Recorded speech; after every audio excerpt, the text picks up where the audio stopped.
மானிடன் பூமியில் வந்ததன் காரணம் ஏதோ ஒன்றுள்ளது. அறியாமையில் பேராசையில் மூழ்கி வந்த வேலை மறந்தது.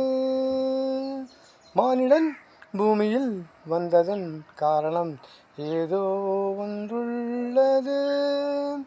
அறியாமையில் பேராசையில் மூழ்கி வந்த வேலை மறந்தது. பிள்ளையாய் தொட்டியில் தாயவள் சலாட்டினில் மனம் மகிழ்ந்தது தவழ்ந்தது. பின் பேதையாய் கோதையின் கைத்தள போதையில் காலம் கழிந்தது. காமங்கள் தணிந்த பின் ஞானங்கள் உதித்தது. காலம் கடந்தது.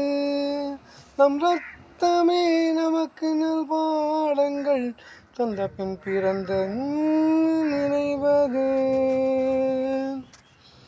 மானிடன் பூமியில் வந்ததன் காரணம் ஏதோ ஒன்றுள்ளது. அறியாமையில் பேராசையில் மூழ்கி வந்த வேலை மறந்தது.